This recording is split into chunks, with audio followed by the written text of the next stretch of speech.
അത്താഴത്തിന് ഒരു വിളി ഞാൻ വിളിക്കും. അതിൽ എണീക്കണവർക്ക് എണീച്ച് ഭക്ഷണം കഴിക്കാം. അല്ലാണ്ട് മണിക്കൂറൊക്കെ വിളിക്കാനൊന്നും എന്നെ കൊണ്ട് പറ്റില്ലാട്ടാ. ഇവിടെ ഉള്ളവരെ വിളിച്ച് എണീപ്പിക്കുന്ന ബഹളം കേട്ടിട്ട് 4 പുറത്തുള്ളവരെ എണീച്ച് അത്താഴം കഴിച്ച് കിടന്നു ഇറങ്ങും. 4 ഇവിടുത്തവരെ എണീക്കൂല.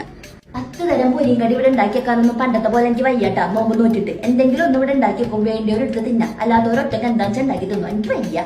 ഈ പാതിരാത്രി വരെ ഫോണിൽ തോണ്ടിയിരിക്കാണ്ട് എല്ലാരും നേരത്തോടെ കിടന്ന് ഉറങ്ങി ശീലാക്കിക്കോ. ഞാൻ അത്താഴത്തിന് വിളിക്കുമ്പോ കിടന്ന് നാടകം കളിച്ചിട്ടുണ്ടെന്നുണ്ടെങ്കിൽ ഒക്കെ തിന്റെ തലയിൽ കൂടെ ഞാൻ വെള്ളം നോക്കും.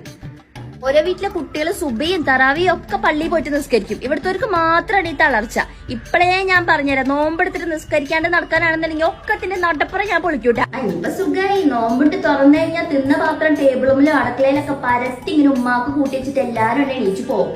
ആരാഴ്ച അടുക്കളയും പാത്രമൊക്കെ കഴുകി വൃത്തിയാക്കി വെച്ചോ. ഇല്ലാന്നുണ്ടെങ്കിൽ ഒരാൾക്ക് കൂടെ ഒരു സാധനം ഞാൻ ഉണ്ടാക്കി തരില്ലാട്ട. പിന്നെ നോമ്പ് നോറ്റിട്ട് 24 മണിക്കൂർ ആ മൊബൈൽ ഫോൺ ഇങ്ങനെ തോണ്ടി ഇരിക്കാനാണെന്നുണ്ടെങ്കിൽ ഇവിടെ ഒരാള് നോമ്പെടുക്കണ്ടട്ടാ. എല്ലാരും 3 നേരം 4 നേരമൊക്കെ ഭക്ഷണം കഴിച്ചോളൂ.